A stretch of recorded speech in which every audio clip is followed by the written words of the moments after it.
আল্লাহ রাব্বুল আলামিন বলেন, তাবারাকাল্লাযী বিয়াদিহিল মুলকু ওয়া হুয়া আলা কুল্লি শাইইন কাদির।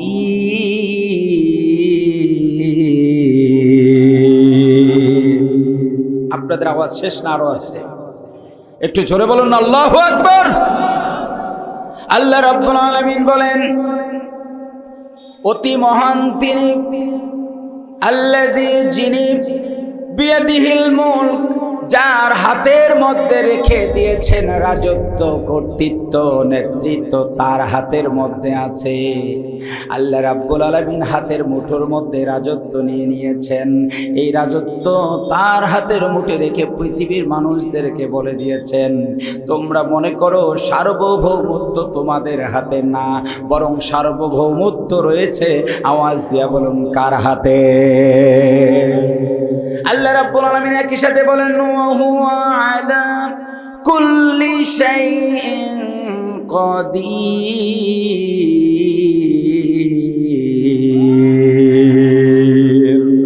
আল্লাহ রাব্বুল আলামিন বলেন, তিনি আলা উপরে, কুল্লু শাই সব কিছু, গোটা পৃথিবীতে যত পাওয়ারফুল, যত বড়, যত শক্তিশালী ক্রিয়েটেড মাখলুক আছে না কেন, আল্লাহ রাব্বুল আলামিন বলেন সব কিছুর উপর হলো তার ক্ষমতা।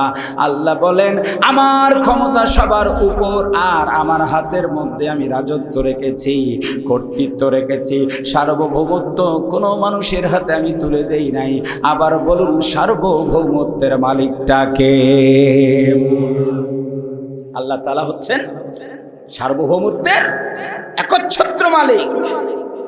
কিন্তু যখন ডেমোক্রেসিতে আসে, গণতন্ত্রে আসে, তখন বলে জনগণ সকল ক্ষমতার মালিক। ঠিক না বা ঠিক? জনগণ সব ক্ষমতার যদি মালিক হতো, তাহলে এই যে ঊনবিংশ শতাব্দীর, বিংশ শতাব্দীর সব থেকে ডেঞ্জারাস ক্রাইসিস হলো কোভিড-19, করোনার সময় গোটা বাংলাদেশের সব জনগণকে বলা হলো, তোমরা ঘরে ঢুকবা, বের হবা না, লকডাউন। কি ডাউন? একটু জোরে বলা লাগবে, কি ডাউন? জোরে বলেন দেখি, কি ডাউন? প্রশ্ন হলো, যেই নেতারা আমাদেরকে বলেছিল জনগণ সকল ক্ষমতার মালিক, ওই নেতারা সব জনগণকে বলল, তোমরা একটা করোনার সাথে পারো না। বলেন বলেন বলেন না, ঠিক না বে ঠিক? শুধুমাত্র করোনার সাথে যারা পারে না, তারা কোনোদিন, কোনো অবস্থায়, কোনো জায়গায় তারা সার্বভৌমত্বের মালিক হতে পারে না। আবার আওয়াজ দিয়ে বলুন, এক নম্বরে সার্বভৌমত্বের মালিকটাকে?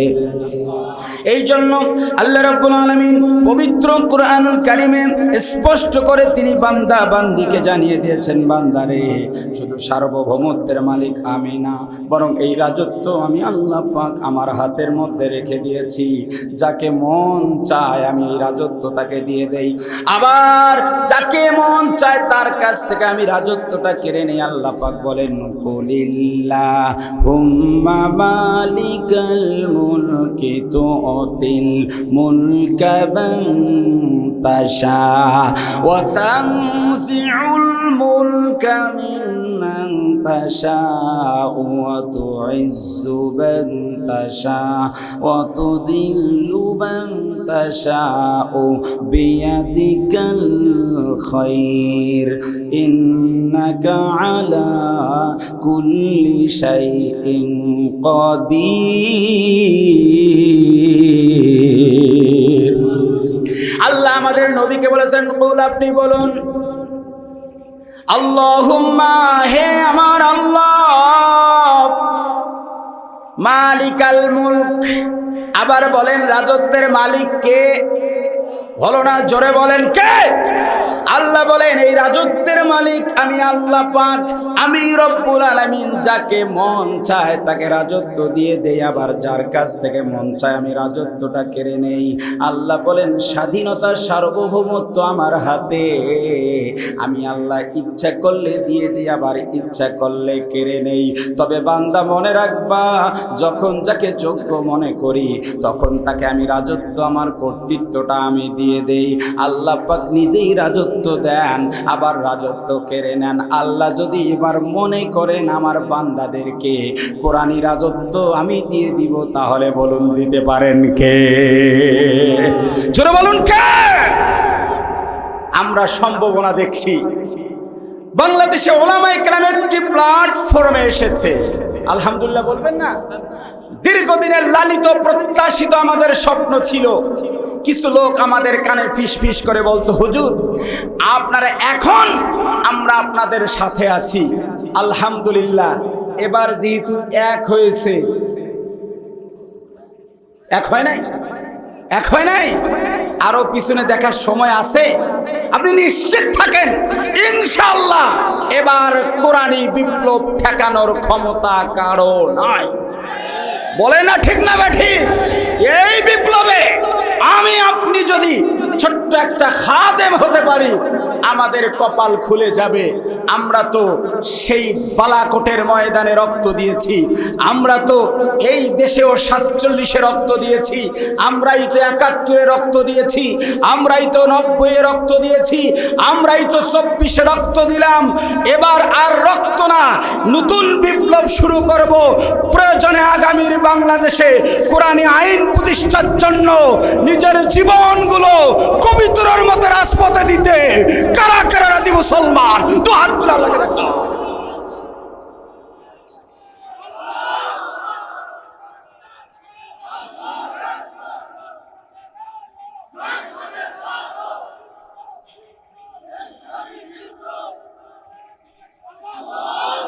আল্লাহ পাক আমাদের প্রত্যাশা কবুল করুন। চিৎকার দিয়ে বলুন আমিন।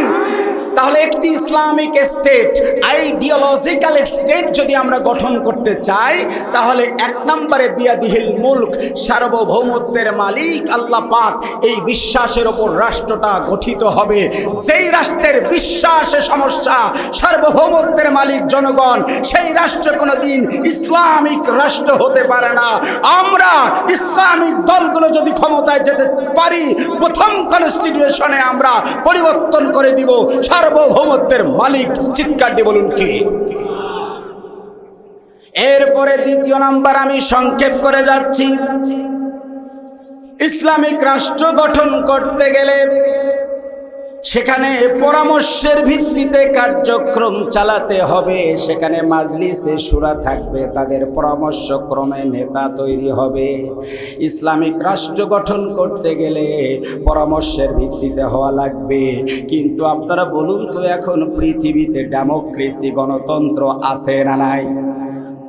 অনেকে আমাদেরকে বলে, হুজুর আপনারা ইসলামিক স্টেট করবেন কিন্তু ডেমোক্রেসি কেন? কমন প্রশ্ন, কথা বলে না। গণতন্ত্র দিয়ে আপনি ইসলাম কিভাবে প্রতিষ্ঠা করবেন? আমি বলি, বর্তমান বাংলাদেশে যারা এই মুহূর্তে এসে গণতন্ত্রের বিরোধিতা করছে, খুঁজে দেখবেন মূলত এরা গণতন্ত্র বিরোধী না, সরাসরি এরা ইসলাম বিরোধী। এই মুহূর্তে গণতন্ত্রের সবক দিয়ে আমাদের মহা বিজয়ের বিপক্ষে তারা অবস্থান নিতে চায়। কথা বলেন ঠিক না ব্যাঠিক? Democracy by the people, of the people, for the people, এটা তাদের এক ধরনের ডেমোক্রেসি। পৃথিবীতে ডেমোক্রেসির অনেক পদ্ধতি আছে, আমরাও খেলাফতের পক্ষে। তবে বাংলাদেশের এই সিচুয়েশনে সরাসরি খেলাফতের কোনো উপায় নাই। যেই পদ্ধতি আছে এই পদ্ধতি অবলম্বন করে আমাদেরকে যেতে হবে, তারপর আমাদের মতো করে সিদ্ধান্ত নিতে হবে। কথা বলেন ঠিক না ব্যাঠে? যদি পরামর্শের ভিত্তিতে রাষ্ট্র গঠন হয় তাহলে কি লাভ? জনগণের কাছে দুইটা আইডি থাকবে। একটা হচ্ছে এনআইডি, ন্যাশনাল আইডি, আর একটা থাকবে ভিআইডি, ভোটার আইডি।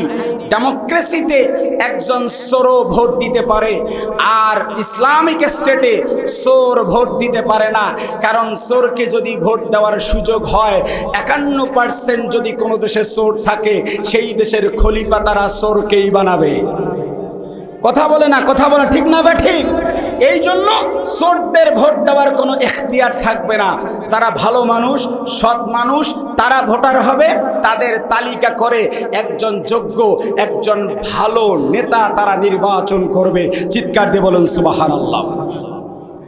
তৃতীয় নাম্বার, একটি ইসলামিক স্টেট গঠন করতে হলে সেই রাষ্ট্রের রাষ্ট্রপ্রধান যিনি হবেন, সেই রাষ্ট্রের খলিফা যিনি হবেন, তার মধ্যে মৌলিকভাবে একটা, দুটা, তিনটা, মোট চারটা বৈশিষ্ট্য থাকবে।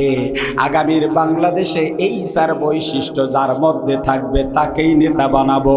4 বৈশিষ্ট্য ছাড়া কাউকে আমরা নেতা বানাতে রাজি। আওয়াজ দিয়ে বলুন, বৈশিষ্ট্য থাকবে কয়টা?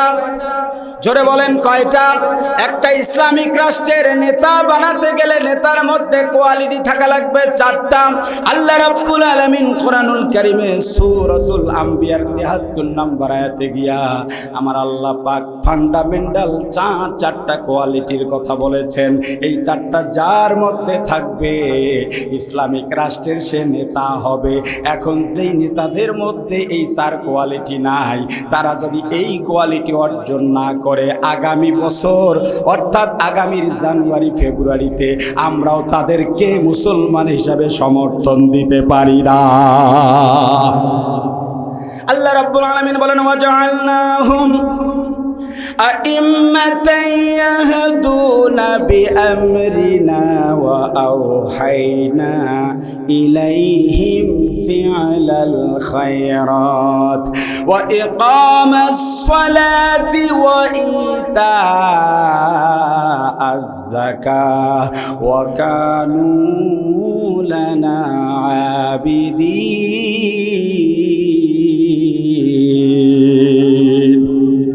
আপনাদের আওয়াজ কমলো কেন? একটু জোরে বলেন না। এই যুবক এখানে আছে না নাই? তোমাদের আওয়াজ নাই কেন? হুঙ্কার আর গর্জন দিয়ে বলো না আল্লাহু আকবার।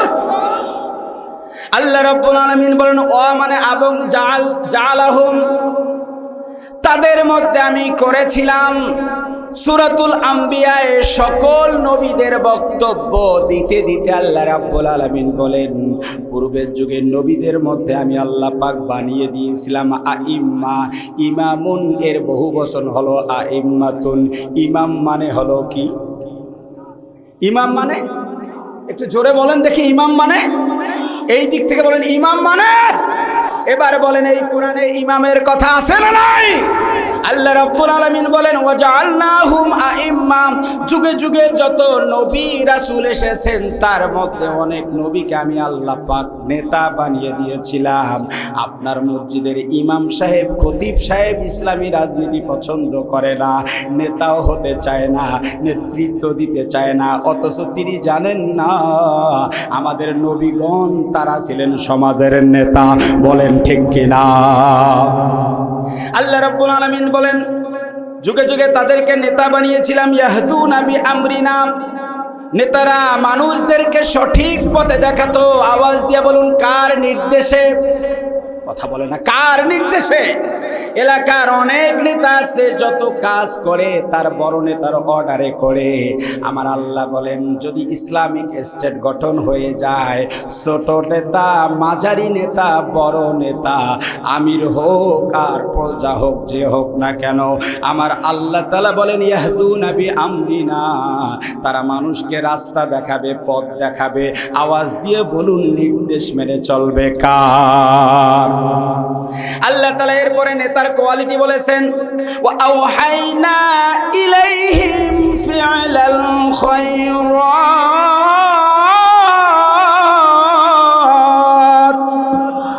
আল্লাহ বলেন, আওহাইনা, আমি তাদের উপর ওহী অবতীর্ণ করেছিলাম, ইলাইহিম, ওই সমস্ত নেতাদের উপর, তারা যেহেতু সমাজের নেতৃত্ব দিয়েছেন, একটি ইসলামিক রাষ্ট্রের যারা নেতা হবে তাদের মধ্যে এই বৈশিষ্ট্য থাকা লাগবে।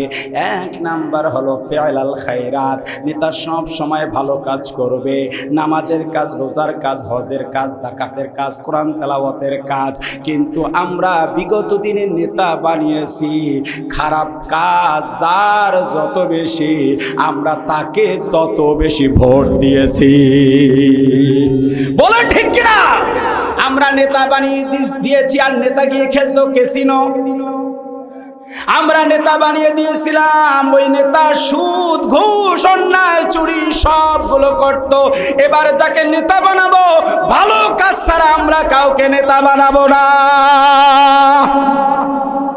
দ্বিতীয় নম্বর, আল্লাহ রাব্বুল আলামিন আলামিন বলেন ওয়া ইকামাস সালাহ, মারাত্মক একটা জায়গা হাত দিয়েছি। আপনি আইডিওলজিক্যাল স্টেট যদি গঠন করতে চান, তাহলে যাকে নেতা বানাবেন ইসলামিক রাষ্ট্রের নেতা নামাজ পড়বে।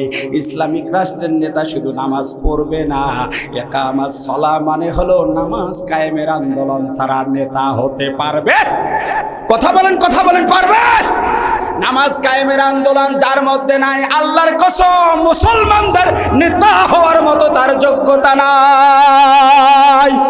আগামীর বাংলাদেশে আমরা তাকেই সমর্থন করব যার মধ্যে নামাজ কায়েমের আন্দোলন আছে। আনফরচুনেটলি আমরা যখন দেখি নির্বাচন আসে, আমাদের মুসলমানদেরকে বিভ্রান্ত করার জন্য সব নেতারাই ঘন ঘন নামাজ পড়ে। কি বলেন, পড়ে কি পড়ে না?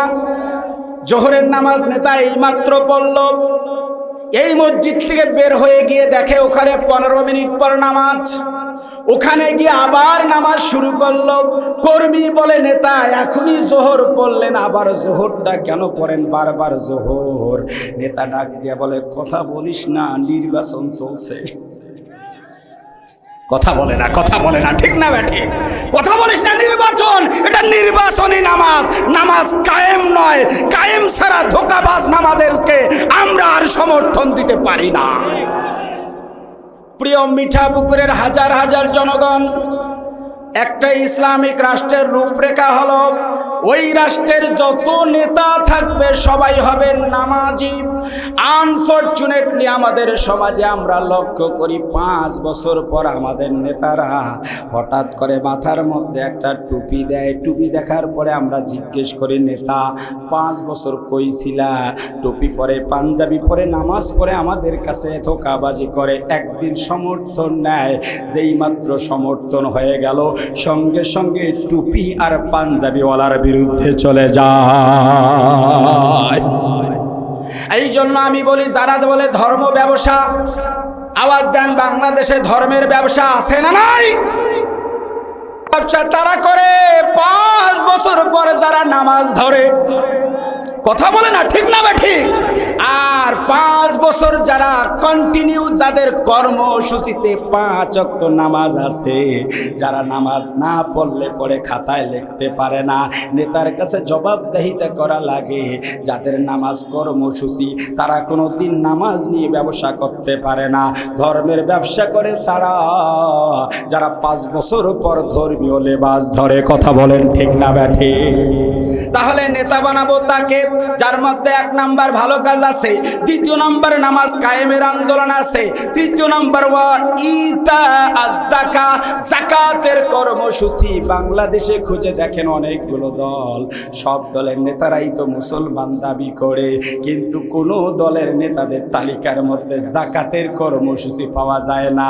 এরপরেও বলুন তো, যাকাতের কর্মসূচিওয়ালা দল বাংলাদেশে আছে না নাই? বলেন আছে না নাই? আওয়াজ দিয়া বলুন, বক্তব্য কার? জোরে বলেন না কার? আল্লাহ রাব্বুল আলামিন সূরাতুল আম্বিয়ার 73 তে গিয়া নোট নেন, আল্লাহ বলেছেন একটি ইসলামিক রাষ্ট্রের নেতা নির্বাচিত হবে, ওই নেতার কোয়ালিটি থাকবে যাকাতের কর্মসূচিতে।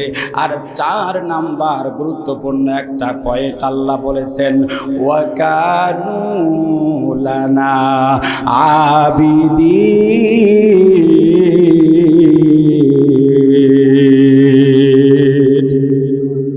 আল্লাহ রাব্বুল আলামিন বলেন নেতা গোলাম হবে, নেতা গোলাম হবে, নেতা গোলামি করবে। বীরের মতো আওয়াজ দিয়ে সবাইকে বলা লাগবে, নেতা গোলামি করবে কার? হলো না, জোরে বলা লাগবে কার? আনফরচুনেটলি স্বাধীনতার 54 বছর পর্যন্ত আমরা যাকে নেতা বানালাম, কোন নেতা গোলামি করে চায়নার, আর কোন নেতা গোলামি করে ইন্ডিয়ার। বলেন না, ঠিক না ঠিক? আমরা নেতা তাকে বানাবো যেই নেতা আমেরিকার গোলামি করবে না, ভারতের গোলামি করবে না, চায়নার গোলামি করবে না, শুধুমাত্র গোলামি করবে একজনের। চিৎকার দিয়ে বলুন তার নাম কি? আর জোরে বলুন কি? আল্লাহ রাব্বুল আলামিন বলেন, তুমি যদি একটা আদর্শ রাষ্ট্র গঠন করতে চাও, সেই রাষ্ট্রের মূল মন্ত্র থাকবে সার্বভৌমত্বের মালিক আল্লাহ। দ্বিতীয় নম্বর, পরামর্শের ভিত্তিতে সেই রাষ্ট্র পরিচালিত হবে। তৃতীয় নম্বর, যাকে তাকে নেতা বানালে ইসলামিক রাষ্ট্র হয় না। নেতা বানাতে গেলে আওয়াজ দিয়ে বলুন, নেতার মধ্যে বৈশিষ্ট্য থাকার দরকার আছে না নাই? যেই নেতা ছোট থেকে তার ক্যারেক্টার নিয়ন্ত্রণ করে সুশৃঙ্খল জীবন যাপন করে নেতৃত্বের কোয়ালিটি অর্জন করে, তাকেই নেতা বানাতে হবে। যার মধ্যে নেতৃত্বের কোয়ালিটি অর্জন হয় না, তাকে নেতা বানানো যাবে। এখন রাষ্ট্র হয়ে গেল, সার্বভৌমত্বের মালিকানা আল্লাহ সুবহানাহু ওয়া তাআলাকে দিলেন। রাষ্ট্রপ্রধান ভালো নির্বাচন করলেন, সব নেতারা নামাজি হলো, যথেষ্ট নয়। ওই রাষ্ট্র পরিচালনার মূল মন্ত্র, একটি রাষ্ট্রের মূল খুঁটি, মূল স্তম্ভ, পিলার কয়টি?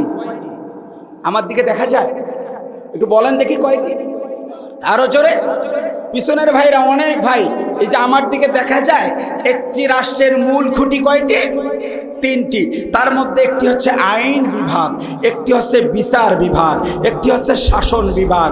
আইন বিভাগ, বিচার বিভাগ এবং শাসন বিভাগ, এই তিন বিভাগ মিলেই মূলত একটি রাষ্ট্র পরিচালিত হয়।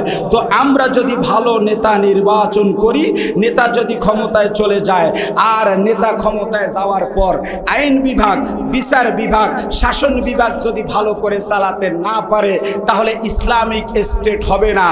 তিন বিভাগকে ভালো করে চালানোর জন্য আল্লাহ রাব্বুল আলামিন বলছেন, বান্দা ইসলামিক স্টেট হলে প্রথমেই একটা কাজ করবা, তা হলো তোমার কনস্টিটিউশন পূর্বের বাদ দিয়ে নতুন করে একটা কনস্টিটিউশন রচনা করবা। চিৎকার দিয়ে বলেন, নতুন কনস্টিটিউশনের নাম কি? এই যে বলেন, জোরে বলেন কি? একটি ইসলামিক রাষ্ট্র প্রতিষ্ঠিত হলে পরে সেই রাষ্ট্র পরিচালিত হবে কোরআনুল কারীমের বিধান দিয়ে। বাংলাদেশে ব্যাপক আলোচনা চলছে, কারণ অলরেডি রিক্সাওয়ালা, ভ্যানওয়ালা, কুলি, দিনমজুর, শিক্ষিত, অশিক্ষিত, মাস্টার, ড্রাইভার, সব শ্রেণী পেশার মানুষ আমাদের কাছে এসে বলে, হুজুর নিয়তটা এবার ফাইনাল, সব দেখা শেষ। সবুজ বাংলা দেখলাম, নতুন বাংলা দেখলাম, ডিজিটাল বাংলা দেখলাম, হুজুর বাদ দেন, এবার অন্তত দেখব কোরআনের বাংলা। জোরে বলে না, ঠিক না বা ঠিক? কোরআনের বাংলা শব্দ অর্থ কি? আপনি যদি বৈষম্য মুক্ত একটি রাষ্ট্র গঠন করতে চান, তাহলে ওই রাষ্ট্রের প্রথম কাজটা হলো আপনাকে কনস্টিটিউশন বানাতে হবে। কোরআনুল কারীম যতদিন পর্যন্ত বাংলাদেশের রাষ্ট্র ব্যবস্থা পরিচালনার জন্য এই সংবিধানকে সংবিধান হিসাবে অ্যাকসেপ্ট করা হয় নাই, ওই ৭২-৭৫-এর পচা সংবিধান দিয়ে কখনো আদর্শ রাষ্ট্র গঠন করা যেতে পারে না। কথা বলেন ঠিক না ব্যাঠি? ভাইরা আমার, একটি আদর্শ রাষ্ট্র, মদিনার রাষ্ট্র অথবা একটি ইসলামিক রাষ্ট্র কেমন হয়? ওই রাষ্ট্রের গুরুত্বপূর্ণ কয়েকটা পয়েন্টের মধ্যে একটা পয়েন্ট হলো, ওই রাষ্ট্র চলবে কোরআন দিয়ে। আপনারা আওয়াজ দিয়ে বলুন তো, বিচার বিভাগ যে কোরআন দিয়ে চালানো লাগবে, এই নির্দেশনা আমাদেরকে দিয়েছেন কে? আল্লাহ রাব্বুল আলামিন পবিত্র কোরআনুল কারীমে, আপনারা আমার সঙ্গে একটু পড়েন সূরাতুন নিসা। কোন সূরা? জবান তো বন্ধ রাখা যাবে না, একটু জোরে বলেন কোন সূরা? জোরে বলেন কোন সূরা? এই পিছনের ভাইরা একটু আওয়াজ দেন, কোন সূরা?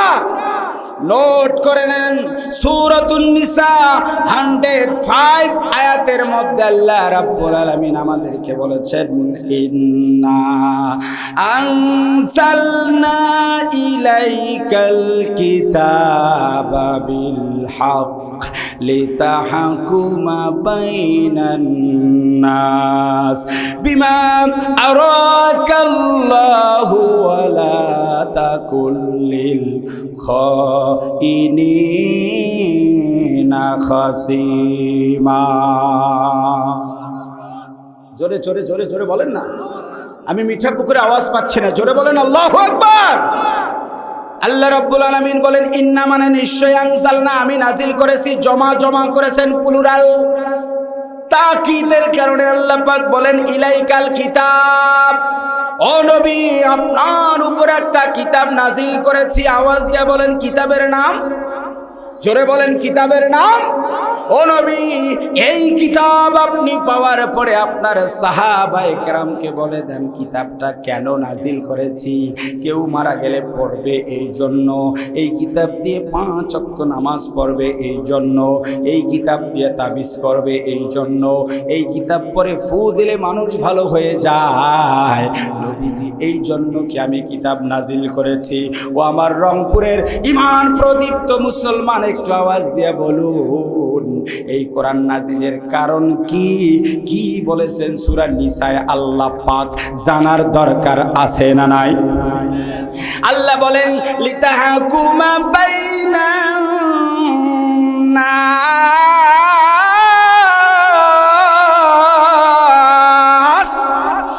আল্লাহ বলেন লিমানের জন্য তাহকুমা বাইনান নাস। এ বান্দা, আদর্শ রাষ্ট্র যখন তুমি গঠন করে ফেলবে রাষ্ট্র চালানোর জন্য, বাইনান নাস মানুষের মধ্যে বিচার যখন চলবে, তার মানে আপনি যদি রাষ্ট্র ভালো করে চালাতে চান, একটা জায়গা প্রথমত আপনাকে ঠিক করা লাগবে, সেটা হলো বিচার বিভাগ। বিচারগুলো যদি সঠিক হয় ওই রাষ্ট্র কোনোদিন অন্যায় অবিচারে যেতে পারে না। এই জন্য আমার আল্লাহ পাক ডাক দেয়া বলেন বান্দা শোনো শোনো, লিতাহকুমা বাইনান নাস, এই কিতাব আমি আল্লাহ রাব্বুল আলামিন নাজিল করে দিয়েছি। কারণ হলো তোমার রাষ্ট্র পরিচালনার জন্য তোমার বিচার বিভাগ যেটা থাকবে, ওই বিচার বিভাগ চলবে, আওয়াজ দিয়ে বলুন কি দিয়ে? কি দিয়ে চলবে? আমাদের দেশে অনেকেই কোরআন দিয়ে চলুক চায় না, কথা বলে না। কোরআন দিয়ে চলুক চায় চায় চায় চায়, বলেন কোরআন দিয়ে চলুক চায় না। কেন চায় না? কি জন্যে চায় না? এরা জানে যে আমাদেরকে ৭২-এর সংবিধান দিয়েই চলতে হবে, আমরা কোরআন দিয়ে আমরা চালাবো না, কারণ আমাদের ৭২-এর সংবিধানে প্রিয়। এতদিন পর্যন্ত অনেকেই ৭২-এর সংবিধানের বিরোধিতা করত, এখন এসে আবার ৭২-এর সংবিধানের খুব পক্ষে কথা বলে।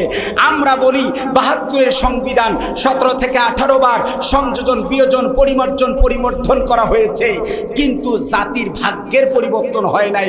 সংবিধান পাল্টে আমাদের ভাগ্য যেমন, কথা বলে না, যেমন বলেন যেমন তেমন। এই ভাগ্যের পরিবর্তনের জন্য কোরআন লাগবে। এখন বাংলাদেশে একটা জাগরণ, হুজুর কোরআন চলবে, কিন্তু কিছু লোক বলে না না ৭২-এর সংবিধান চলবে। ৭২-এর সংবিধানের বিরুদ্ধে আমি কেন কথা বলছি তার কারণ আছে। ৭২-এর সংবিধান রচনা করেছেন একজন ব্যক্তি যার নাম শেখ মুজিবুর রহমান, কথা বলেন শেখ মুজিবুর রহমান। তাকে অনেকে জাতির পিতা বলতো, যাই হোক আমি সেই দিকে যেতে চাই না। তিনি ৭২-এর সংবিধান রচনার আগে ৭১-এই দেশটা স্বাধীন করা মাত্রই সরাসরি পাকিস্তান থেকে বাংলাদেশে না এসে, পাকিস্তান থেকে তার মেয়ের শ্বশুর বাড়ি ইন্ডিয়ায় গিয়ে পানি পড়া নিয়ে তারপর বাংলাদেশে এসে ৭২-এর সংবিধান রচনা করেছে। এর দ্বারা প্রমাণিত হয় ৭২-এর সংবিধান এই জনগণের সংবিধান না, এটা মূলত পার্শ্ববর্তী রাষ্ট্রের স্বার্থ হাসিলের একটি সংবিধান। কথা বলেন ঠিক কিনা? সেকেন্ড, এই সংবিধান রচনার আগে শেখ মুজিব তার জাতির উদ্দেশ্যে একটা ভাষণ দিয়েছে। ভাষণে বলেছে সবাই পেল সোনার খনি আর আমি পেলাম আল্লাহর ওলি। কি বলছে? আল্লাহর ওলি বলে নাই তো? কি বলছে? একটু জোরে বলা লাগবে। কি বলছে? তাহলে এই ৭২-এর সংবিধানের রূপকার যিনি, তিনি ঘোষণা দিলেন চোরের খনি, আবার জনগণকে ওই চোরদেরকে বললেন তোমরা একটা সংবিধান বানাও। তাহলে বোঝা গেল ৭২-এ যারা সংবিধান রচনা করেছে সব চোররা এক জায়গায় বসে একটা সংবিধান বানিয়েছে। এটা তো বঙ্গবন্ধু শেখ মুজিব নিজেই বলেছে ৭২-এর সংবিধানের আগে যে আমি চোরের খনি পেয়েছি। সুতরাং চোর দ্বারা লিখিত সংবিধান বাংলাদেশের ভালো মানুষ আর গ্রহণ করতে চায় না। কথা বলেন ঠিক না ব্যাঠি? সেকেন্ড আসেন, সোর দিয়ে যখন সংবিধান রচনা করা হবে তখন সোররা এমন কাজ করবে যে ফাঁকে ফুঁকে কোনো না কোনো কায়দা করে যেন চুরি করা যায়। এই বাংলাদেশের সবথেকে মেজর প্রবলেম, মেইন সমস্যা, স্বাধীনতার 54 বছরে ডেভেলপ হতে পারি নাই, সেলফ ডিপেন্ডেন্ট হতে পারি নাই। একটা গুরুত্বপূর্ণ কারণ, তা হলো এই দেশটা আমরা চোর মুক্ত করতে পারি নাই। বলেন বলেন, ঠিক না ভাই? ঠিক। কি মুক্ত করতে পারি নাই? চোর মুক্ত হয়নি। তার কারণ হলো ৭২-এর সংবিধানে চোরের সুযোগ দেয়া আছে। ৭২-এর সংবিধানের 379 ধারায় লেখা আছে, কেউ যদি চুরি করে আর যদি ধরা পড়ে তাহলে এক্সটেন্ড টু 3 ইয়ার্স, তাহলে তাকে মাত্র 3 বছর জেল দিতে হবে। এখন চোররা চিন্তা করে সর্বনাশ, 360টা বাড়ি করলে কি আর লক্ষ বিলিয়ন টাকা চুরি করলে কি, 3টা বছর যদি শ্বশুর বাড়িতে থাকা লাগে তো থাকবো, তবু বেগম পাড়ায় বড় বড় বাড়ি করব। কথা বলে না, ঠিক না ভাই? ঠিক। বাংলাদেশের সংবিধানে চুরি করা যায়, তাহলে যেই সংবিধানে চুরি করা যায় ওই সংবিধান দেশে থাকলে চোর মুক্ত করা যাবে। কিন্তু যদি ইসলামিক রাষ্ট্র হয়, আমিন বলেন, বলেন আমিন, জোরে বলেন না, আমি আমিন। সান্না সান্না সান্না সান সান, এই দেশটা ইসলামিক স্টেট হয়ে যাক, মদিনার আলোকে চলুক, কোরআনের আলোকে চলুক। সান, জোরে বলেন আমিন। যদি এই দেশটা ইসলামিক স্টেট হয়ে যায়, ইসলামিক রাষ্ট্রের রূপরেখার মধ্যে রয়েছে, কোরআন দিয়ে চলবে, আপনারা এবার আওয়াজ দিয়ে বলুন তো এই কোরআনের সুরের বিচার আছে না নাই? সবাই জানেন ওয়াসারিকু ওয়াসারিকাতু ফাকতাউ আইদিয়াহুমা। আল্লাহ পাক মায়েদার 38-এ গিয়ে বলেছেন, চোর হোক আর চুন্ডি হোক তার হাতগুলো কেটে দেওয়া লাগবে। আল্লাহর কসম করে বললাম, একটা চোরের হাত যদি কেউ কেটে দেয় তাহলে ওই রাষ্ট্রে দ্বিতীয় কোনো চোর খুঁজে পাওয়া যাবে না। এই কথাটা নিয়ে ব্যাপক সমালোচনা, প্রায় লাইভে টেলিভিশনে কিছু উপস্থাপক আছে না, উনি বাপরে বাপ, টেলিভিশনের অনেক সাংবাদিক আগের প্রোডাক্ট নতুন চেহারায় সেখানে গিয়ে উপস্থাপন করে, মাঝে মধ্যে ওর ভিতরেও দেখা যায় ফ্যাসিস্ট আর ইসলাম বিরোধী কথা এখনো উপস্থাপকরা বলার চেষ্টা করে। আওয়াজ দেন, আছে না নাই? এরা খুঁজে খুঁজে বলে, ভাই আপনারা যদি ইসলাম ক্ষমতায় যেতে পারেন চোরের কি হাত কাটবেন, হাত কাটবেন, মানে এমন ভাবে বলে জাতি যেন ভয় পায়। ইরি বাপরি বাপ, ইসলাম গেলে খালি কাটাকাটি কাটাকাটি।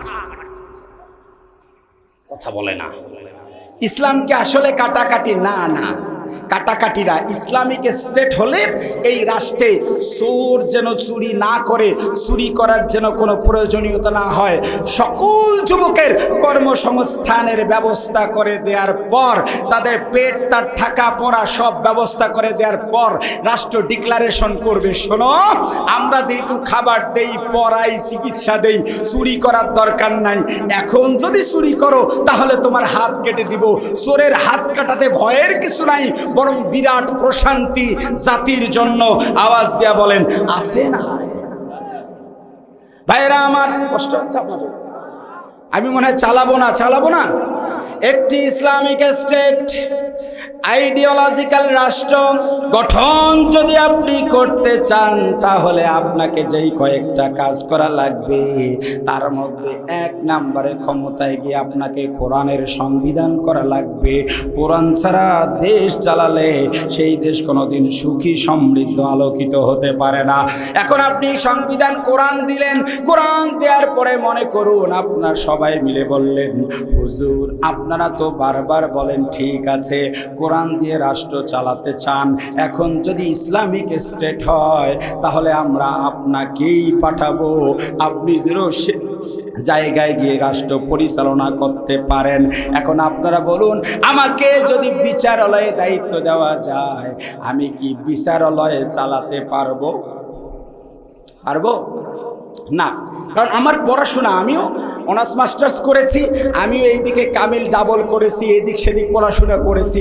যেহেতু আমার লতে পড়াশোনা করা নাই, যেহেতু আমার ইসলামিক আইনের ওপর আলাদা পড়াশোনা করা নাই, আমি যেহেতু জাজ না, আমি যেহেতু বিচারক না, সুতরাং আমাকে পাঠালেই আমি হাইকোর্ট সুপ্রিম কোর্ট চালাতে পারবো না।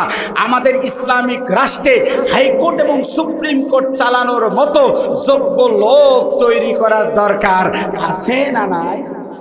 জোরে বলা লাগবে, আছে না নাই? বাংলাদেশে ইসলামিক দলের অভাব নাই। ঢাকায় সমাবেশ করে ব্যানার নিয়ে বলে আমরা রাষ্ট্র চালাবো কোরআন দিয়ে। আমি বলি মিয়া কেমনে চালাবা? তোমার কয়জন বিচারক তৈরি করেছো? কয়জন ডাক্তার তোমার আছে? কয়জন ডক্টর তোমার আছে? কয়জন শিক্ষক তোমার আছে? মন চাইলেই রাষ্ট্র চালানো যায় না। বাংলাদেশ ইসলামিক স্টেট করতে গেলে আমাদের গোটা দেশ চালানোর জন্য প্রতিটা কোর্টে জজ লাগবে, ব্যারিস্টার লাগবে, উকিল লাগবে, টিচার্স অ্যাসোসিয়েশন লাগবে, ডক্টরস অ্যাসোসিয়েশন লাগবে, পৃথিবীর 200-ও বেশি রাষ্ট্রে রাষ্ট্রদূত লাগবে, বিভিন্ন বৈদেশিক সম্পর্ক স্থাপনের জন্য কূটনৈতিক লাগবে। এত সেক্টরে লোক তৈরি না করে কোরআন দিয়ে দেশ চালা যাবে না। আপনারা বলেন বাংলাদেশে এরকম ইসলামিক দল এখন আছে না নাই? এই তো জোরে বলেন, আছে না নাই? তাহলে ইসলামিক স্টেট সেই করতে পারবে যার জজ আছে, যার উকিল আছে, যার ব্যারিস্টার আছে, যার মন্ত্রী হওয়ার যোগ্যতা আছে, বিশ্বের সঙ্গে তাল মেলাতে পারে। বাংলাদেশে এইরকম ইসলামী দল তৈরি হওয়ার কারণে আমরা স্বপ্নই দেখছি আগামীর বাংলাদেশ কোরআন দিয়েই চলবে, কোরআন দিয়েই চলবে, কোরআন দিয়েই চলবে ইনশাআল্লাহ। কষ্ট হচ্ছে আপনাদের? কষ্ট হচ্ছে? এখন মনে করুন নেতা ভালো বানালাম, সংবিধান হিসাবে কোরআন দিলাম, কিন্তু বিচারক যাকে বানালাম ওই বিচারককে ভালো বানাতে পারলাম না, তাহলে ইসলামিক স্টেট ভালোভাবে চলতে পারে না। অবশ্যই অবশ্যই বিচারক ভালো নিয়োগ দেওয়ার দরকার আছে না? কেন জানেন? একজন বিচারক রাষ্ট্রপ্রধানের ফাঁসি দিতে পারে। এই যে কয়েকদিন আগে স্বৈর শাসকের ফাঁসি রায় দিয়েছে, যিনি রায় দিয়েছে তার উপর আন্তর্জাতিক চাপ আছে না নাই? কথা বলে না, বলেন বলেন, আছে না নাই? অনেক চাপ। তিনি বলেছেন আমার জীবন থাক আর যাক, আমি সঠিক রায় দিব। এই যে সঠিক রায় দিল, চাপ উপেক্ষা করে যদি ইসলামিক স্টেট হয় তাহলে অবশ্যই অবশ্যই সেই রকমই আপনাকে জাজ নির্বাচন করতে হবে, যিনি বিচারের রায় দেওয়ার সময় কোনো চাপ নিবে না, বরং চাপ নিবে শুধুমাত্র একজনের। চিৎকার দিয়ে বলুন তার নাম কি? আল্লাহ নবী এই জন্য বললেন কিয়ামতের ময়দানে মুসিবতের মুহূর্তে সাবআতুন ইউযিল্লুহুমুল্লাহু ফি যিল্লিহি ইয়াওমা লা যিল্লা ইল্লা যিল্লুহু। কিয়ামতের ময়দানে মুসিবতের মুহূর্তে আল্লাহ পাক এই সূর্যটা মানুষের কাছাকাছি নিয়ে আসবেন। মিলাও মিলাইনিন, নবীজি বলেছেন এক হাত বা অর্ধ হাত পর্যন্ত চলে আসবে। নবীগণ পর্যন্ত অস্থির হয়ে যাবে, সবাই নাফসি নাফসি নাফসি বলবে, লোকগুলো পাগলের মতো ছুটবে। তীব্র গরমে কোন লোকের কান পর্যন্ত ঘামে যাবে। আয়েশাতুল হুমায়রা রাদিয়াল্লাহু তাআলা আনহা নবীকে জিজ্ঞেস করেছেন সেদিন কেমনে উঠব? নবী বলেছেন কারো শরীরে কোনো পোশাক থাকবে না। আয়েশা রাদিয়াল্লাহু তাআলা আনহা বলেন নবী মানুষ কি সেদিন লজ্জা করবে না? নবী বলেছেন এত কঠিন আযাবে কেউ কারো দিকে তাকাবে না। ওই কঠিন মুহূর্তে আল্লাহ পাক 7 শ্রেণীর ভিআইপি মানুষকে ডাকবেন, তাদেরকে ডেকে ডেকে বলবেন আসো আমার আরশের নিচে তোমাদের জন্য শীতাতপ নিয়ন্ত্রিত ছায়ার ব্যবস্থা, তোমরা এর নিচে থাকো। আপনারা মনে মনে ভাবলেন সেই দিন আল্লাহ মনে হয় ইমামদেরকে ডাকবে, খতিবদেরকে ডাকবে, মুয়াজ্জিনকে ডাকবে, শাইখুল হাদিসকে ডাকবে, মুফাসসিরকে মুহাদ্দিসকে আল্লাহর ওলিকে ডাকবে। কিন্তু মুসলমান আল্লাহর নবী বলেছেন না, 7 শ্রেণীর মধ্যে 1 নাম্বার শ্রেণী হলো ইমামুন আদিলুন, যারা চেয়ার পাওয়ার পরে ন্যায় বিচার করবে, সব সাপগুলো উপেক্ষা করার পরে সঠিক রায় দিবে আমার মালিক। সেদিন তাদেরকে ডেকে ডেকে বলবে, আসো, দুনিয়ার সাপ উপেক্ষা করে আমার সাপকে তুমি সহ্য করে রায় দিয়েছো, জাজমেন্ট দিয়েছো। আমি আল্লাহ পাক আজকের দিনে ভিআইপি পদমর্যাদার 1 নাম্বার তোমাকে ডাকলাম, আমার আরশের নিচে তুমি শীতাতপ নিয়ন্ত্রিত জায়গায় বসে যাও। আমরা এমন বিচারক নিয়োগ দিব যারা আরশের নিচে ছায়া পাবে, ঠিক কিনা? আবার আল্লাহর নবী সাল্লাল্লাহু আলাইহি ওয়াসাল্লাম বলেন, আব্দুল্লাহ ইবনে আমর রাদিয়াল্লাহু তাআলা আনহু থেকে বর্ণিত, আল্লাহর নবী বলেন, ইন্নাল মুকসিতিনা ইনদাল্লাহি আলা মানাবির মিন নূর আন ইয়ামিনির রহমান। নবীজি বলেছেন, আল্লাহ রাব্বুল আলামিন কিয়ামতের ময়দানে বিচার করবেন। ও বিচারকরা, তোমাদের মধ্যে কোরআনের আইন যদি না থাকে আর তোমাদের মধ্যে যদি কোরআনের আইনের বিচার থাকে, কি লাভ? আল্লাহ নবী বলেছেন, কিয়ামতের ময়দানে আল্লাহ পাক নিজেই তার আরশটা নিয়ে নেমে আসবেন, আসার পরে চেয়ারে বসবে, আল্লাহ পাক নিজেই বিচার করবেন। আল্লাহ রাব্বুল আলামিন বিচার করার সময় সামনে সুন্দর করে একটা দাঁড়িপাল্লা স্থাপন করবে। ওয়ানাদাউল মাওয়াজিনাল কিসত, কিয়ামতের ময়দানে আল্লাহ পাক মিজানের মধ্যে নেকি, মিজানের মধ্যে গুনাহ তুলে তুলে হিসাব করে জান্নাত বা জাহান্নাম দিবেন। ওই দিন আল্লাহ রাব্বুল আলামিন যে চেয়ারের মধ্যে বসবেন, এই যে দেখুন, আমার ডানে কিছু চেয়ার, আমার বামে কিছু চেয়ার। নবী বলেছেন, সেদিন আমার আল্লাহ বিচার করবে ঠিকই, আল্লাহ পাক তার ডানেও চেয়ার রাখবেন, বামেও রাখবেন। প্রশ্ন হলো, মুসলমান, ডানে চেয়ার কেন, বামে কেন? আল্লাহ রাব্বুল আলামিন ডানে চেয়ারগুলো দিবেন, সব চেয়ারগুলো মানাবির মিন নূরিন, সবগুলো নূরের চেয়ার, স্বর্ণের চেয়ার, সব চেয়ার থেকে আলোর বিচ্ছুরণ ঘটবে। কিয়ামতের ময়দানে সব মানুষগুলো অবাক হয়ে তাকাবে আর ভাববে, সর্বনাশ, আল্লাহ বিচার করবেন, কিন্তু আল্লাহর ডানে এরা কারা বসবে? এত দামি চেয়ার, এত সম্মানিত চেয়ার, এই চেয়ারগুলোর মধ্যে কারা থাকবে? সবাই চিন্তা করবে, এই চেয়ারের মধ্যে যারা বসেছে এরা মনে হয় কোনো নবী অথবা কোনো রাসূল, কোনো দামি মানুষ। আল্লাহর নবী বলেছেন, না, আল্লাহ পাক ডাক দিয়ে বলবেন, ইসলামিক রাষ্ট্রের জজ কারা ছিল? আল্লাহু আকবার, বলে না, বলে জোরে জোরে আল্লাহু আকবার। ইসলামিক রাষ্ট্রে আমাদের ন্যায়পরায়ণ জজের দরকার আছে না নাই? আল্লাহ রাব্বুল আলামিন ডাক দিয়ে বলবেন, ইন্নাল মুকসিতিন, ন্যায়পরায়ণতার সঙ্গে যারা বিচার কার্য পরিচালনা করেছিল, আমার ওই জজ, ওই বিচারকরা কোথায়? আমি আল্লাহ পাক শ্রেষ্ঠ বিচারক, আজকে আমি বসেছি বিচার করব, আমার ডানে তোমরা বসে যাও। সবাই দেখুক, ইসলামিক স্টেটে যারা বিচার কার্য পরিচালনা করেছিল, তারা সঠিক রায় দেওয়ার কারণে আমি রব্বুল আলামিন আমার ডানে সোনালী চেয়ারে তাদের বসার ব্যবস্থা করে দিয়েছি।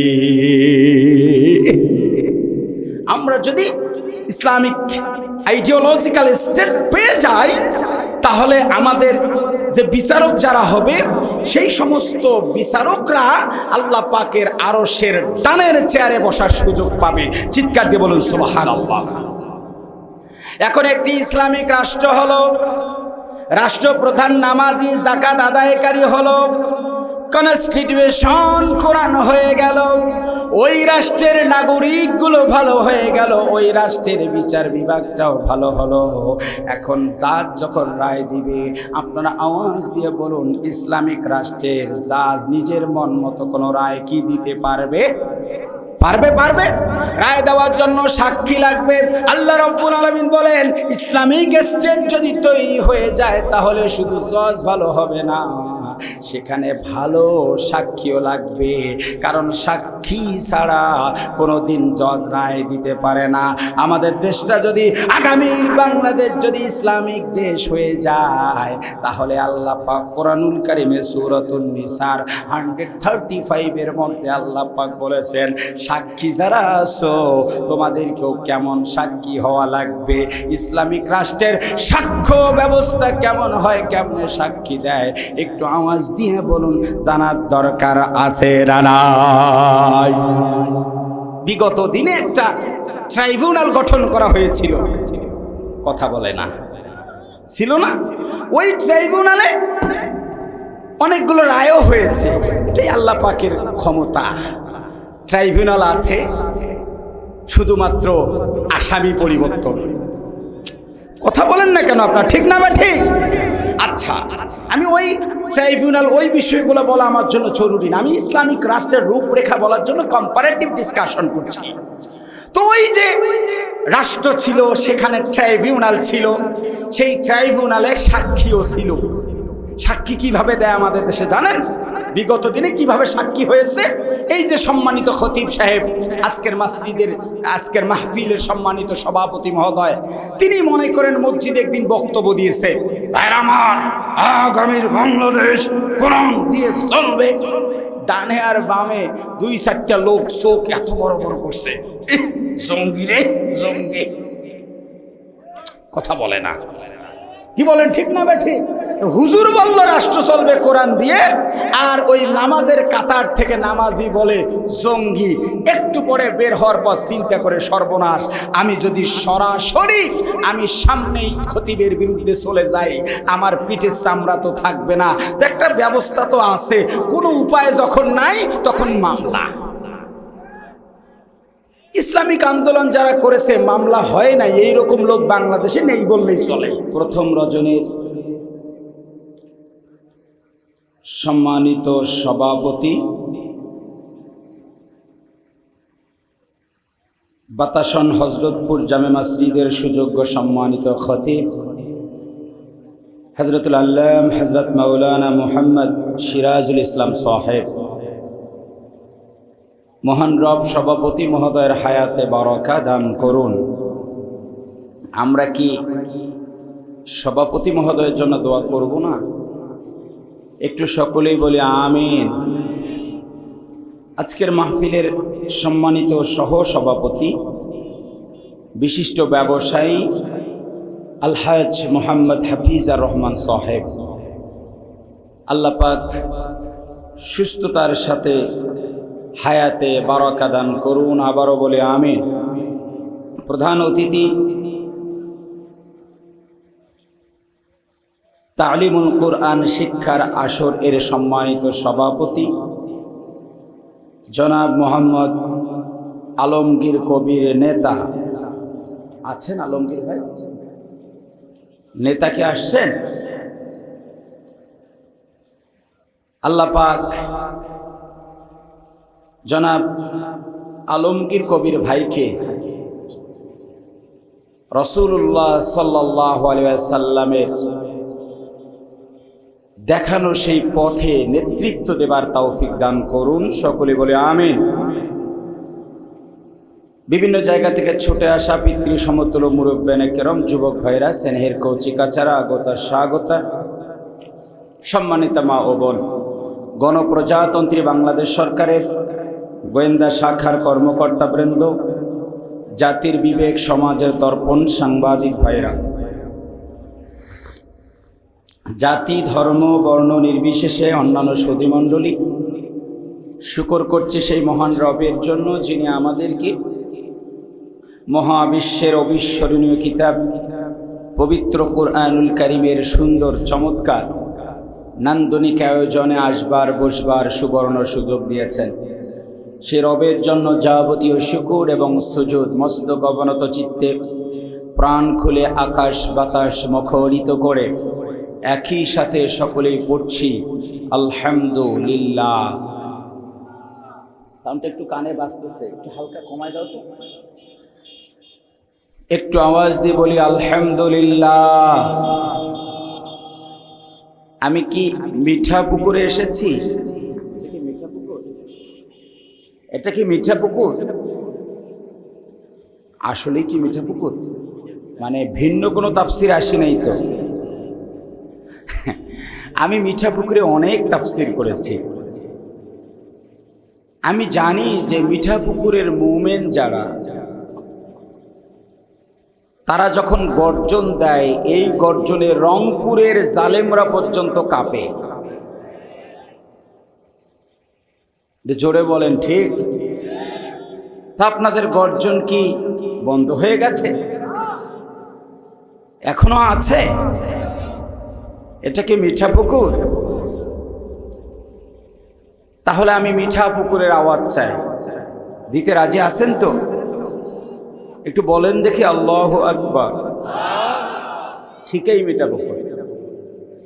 এবার মনে হয়েছে সত্যি আমি মিঠা পুকুরেই এসেছি। প্রিয় দিনী ভাইরা, এখানে লেখা আছে তাফসীরুল কোরআন মাহফিল। আমরা কোরআনুল কারীম থেকেই কথা বলতে চাই, কোরআনুল কারীম থেকে কথা শুনতে চাই।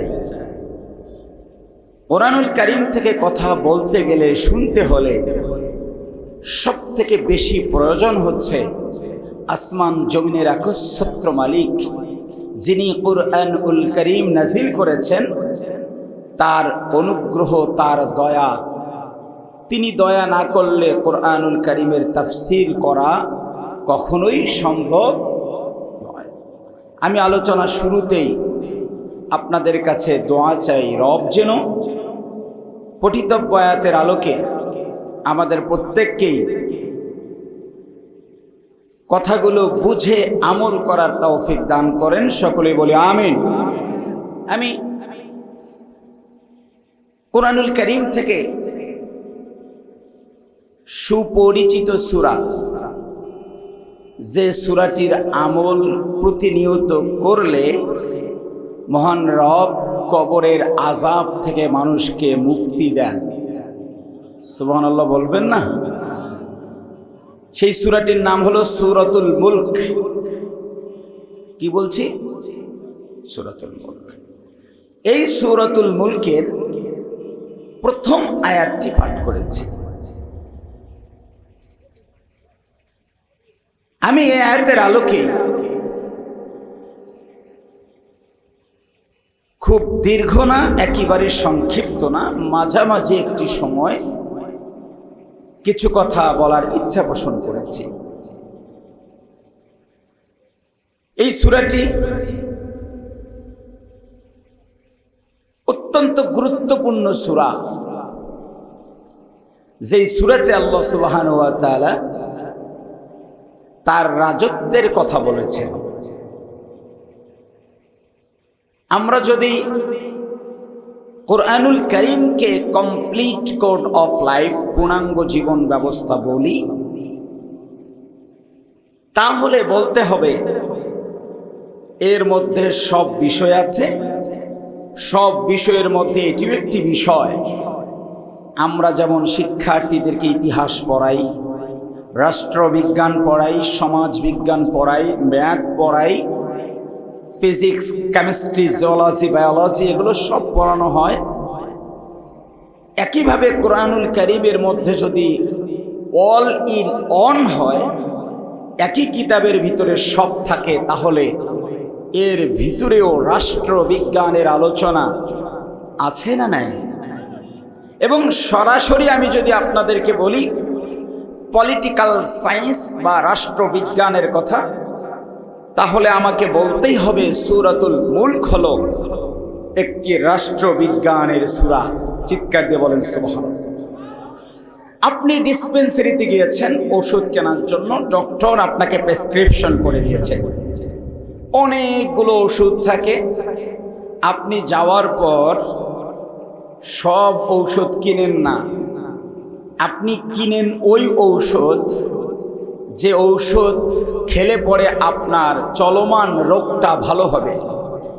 তাফসীরুল কোরআন মাহফিলের ডিমান্ড হলো, প্রয়োজনীয়তা হলো, নাও, দ্য প্রেজেন্ট এজ, ঠিক এই মুহূর্তে, আল আন, এক্ষুনি এই জাতির কি প্রয়োজনীয়তা, সেই প্রয়োজনীয় বিষয়টাই কোরআনুল কারীম থেকে বের করে করে জাতির সামনে উপস্থাপন করাটাই আমার পার্সোনাল অ্যানালাইসিস হলো তাফসির মাহফিলের মূল প্রতিপাদ্য হওয়া উচিত। একটু জোরে বলা যাবে না, ঠিক কিনা? সবাই একটু জোরে বলেন তো, ঠিক? আরো জোরে, আরো জোরে। এই মুহূর্তে বাংলাদেশের কি প্রয়োজন? এখন তো পলিটিক্যাল সায়েন্স নিয়ে কথা বলা দরকার। কেননা এখন এই রাষ্ট্রকে ভেঙ্গে নতুন করে সংস্কার করার কার্যাবলী চলছে। রাষ্ট্রকে আমরা সুন্দর, সুখী, সমৃদ্ধ, আলোকিত, বৈষম্য মুক্ত একটি রাষ্ট্র গঠন করতে চাই।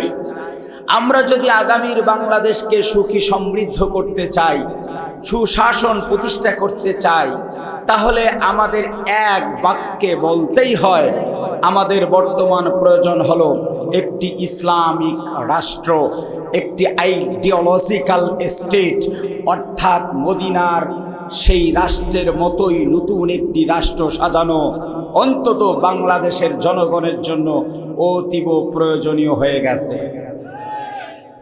কথা বলে না, কথা বলে, একটু জোরে বলতে হবে, ঠিক না ঠিক? এই রাষ্ট্র ব্যবস্থাকে আমরা যদি মদিনার আলোকে সাজাতে চাই, তাহলে মনোযোগ আছে তো? আপনাদের সবার মনোযোগ আছে তো? যদি মদিনার আলোকে রাষ্ট্র চালাতে চাই, রাষ্ট্র গঠন করতে চাই, তাহলে আমাদের কিছু শত্রু আছে যারা অপপ্রচার চালায়। না না, বাংলাদেশকে মদিনার রাষ্ট্রের আলোকে চালালে নারীরা ঘর থেকে বের হতে পারবে না। আছে না নাই? অনেকেই বলেন এটি যদি মদিনার রাষ্ট্রের আলোকে চালানো হয়, তাহলে বহির্বিশ্বের সঙ্গে সম্পর্ক ভালো স্থাপন করতে পারবে না।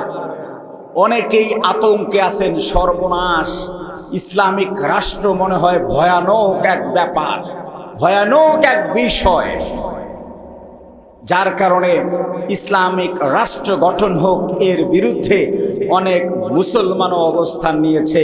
কথা বলেন, ঠিক না ব্যাঠিক? প্রিয় ভাইরা আমার, ইসলামিক রাষ্ট্র গঠন করলে কেমন রাষ্ট্র হবে, সেই রাষ্ট্রের রূপরেখাটা কি? যেই রাষ্ট্র নিয়ে অপপ্রচার চালানো হচ্ছে, স্বার্থান্বেষী মহল চান না এই দেশটি ইসলামিক দেশ হোক। আমি আজ সেই গোটা জাতির উদ্দেশ্যে একটি ছোট্ট সাবজেক্টে কথা বলার ইচ্ছা পোষণ করেছি।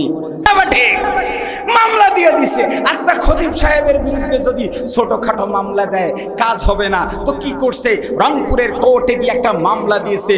হুজুর সকালবেলা রাস্তা দিয়ে যাচ্ছিলেন, রাস্তা দিয়ে একটা ট্রাক আসতেছিলেন, হুজুর শরীর লাগায় দিয়ে এমন ধাক্কা মারছে, ট্রাক উল্টে জমিনে পড়ে গেছে। সুতরাং ট্রাককে আহত করার অপরাধে হুজুর গ্রেফতার। কথা বলে না? আশ্চর্য ব্যাপার। হুজুর কোন দিন কাকে মারলেন? আচ্ছা, এখন মামলা হলো, সাক্ষী ছাড়া তো কোর্ট চলে না। এখন নেতা এলাকায় সাক্ষী খুঁজে, কে সাক্ষী দেয়, কে সাক্ষী দেয়, কে সাক্ষী দেয়।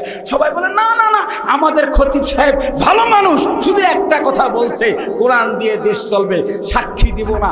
তখন নেতা কি করে? রিক্সাওয়ালা, ভ্যানওয়ালাকে ডাকে, শোন, একদিনে কয় টাকা পাস? পাই আমি 1000 টাকা পাই। আয় বেটা, 5000 দিব, শুধু বলবি আমি নিজ চোখ দিয়ে দেখেছি হুজুর ধাক্কা দিয়ে ট্রাকটা মাটিতে ফেলায় দিচ্ছে। কথা বলে, এখন সাক্ষী দিতে গেছে। আস্তাগফিরুল্লাহ। হাজারো সাক্ষীর ভিড়ে, হাজারো সাক্ষীর ভিড়ে একজন সাক্ষীর কথা এই দায়ী হিসেবে এই চেয়ারে বসে মনে পড়ছে ভিন্ন ধর্মাবলম্বী সেই সুখরঞ্জন বালির কথা। সুখরঞ্জন বালিকে ট্রাইব্যুনালের গেট থেকে ধরে নিয়ে গেছে, গুম করেছে। সুখরঞ্জন বালি বলেছে, আমি আমার আল্লামার বিরুদ্ধে সাক্ষী দিব না। কথা বলেন, ঠিক না বে ঠিক? আমি প্রায় তাফসিরে বলি, মালিক এই সুখরঞ্জন বালি আল্লামা সাইদির মৃত্যুর দিনে মাদ্রাসার দ্বিতীয় তলায় উঠে চিৎকার দিয়ে বলেছে, আমি ছিলাম রাত সাক্ষী, আমি দায়িত্বহীন কণ্ঠে বলছি, যেই মামলায় আল্লামাকে ফাঁসি দেওয়া হয়েছে সেই মামলার অপরাধের সঙ্গে তার কোনো সম্পর্ক নাই।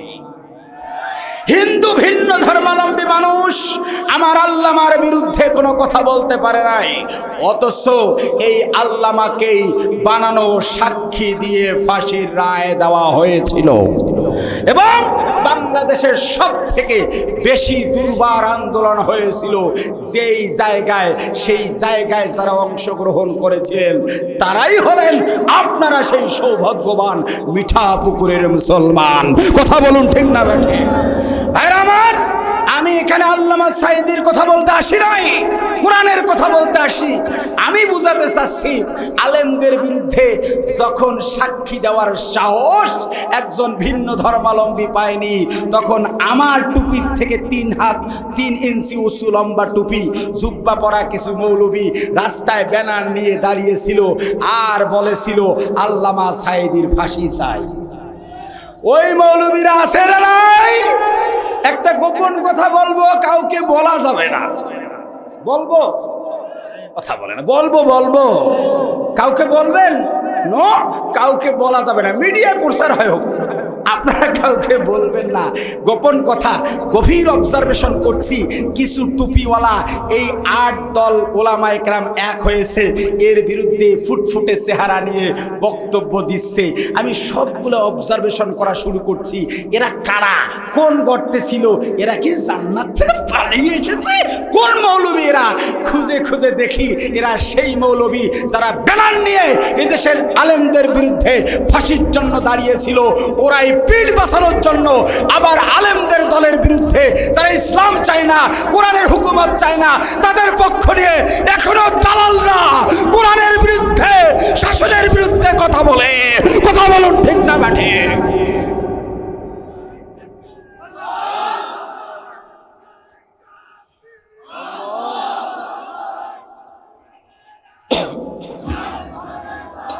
এখনো কিসের ঘরে ঘরে? কোথায় কোথায় কোথায়? জোরে বলেন, জোরে। আপনি একবার তাকবীর দেন, ঘরে ঘরে সংশোধন করে দেন না, তাকবীর দেন। লিল্লাহে তাকবীর। আল কোরআনের আলো। আর কত ঘরে জ্বালাবেন? একটু সংসদে জ্বালান। ওখানে না জ্বালালে কোনো কাজ হবে?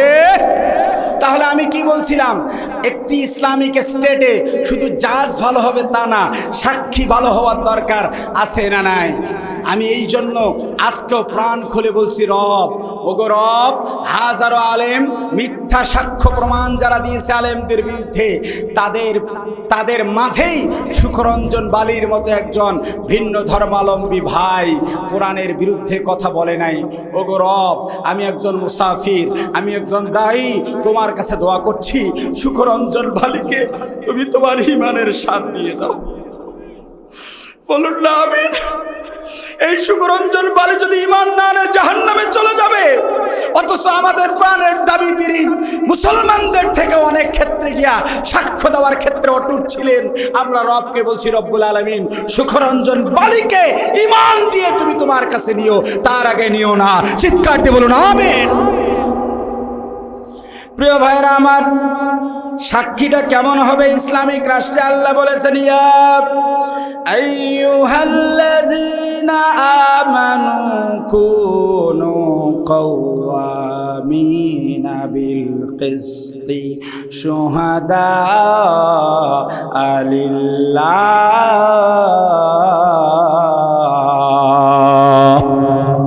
আল্লাহ বলেন, ইয়া হে, হরফে নেদা দিয়েছেন, ডেকেছেন, ওহে শোনো শোনো, আমানু।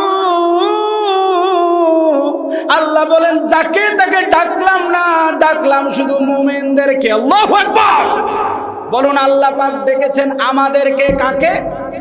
আমাদেরকে ডেকে ডেকে আল্লাহ রাব্বুল আলামিন বলেছেন, কুনু কাওয়ামিন, তোমরা প্রতিষ্ঠিত থাকবে বিল কিসতি, ন্যায়ের উপর থাকবে, অন্যায় করবে না, অন্যায়ের পথে তোমরা যাবে না।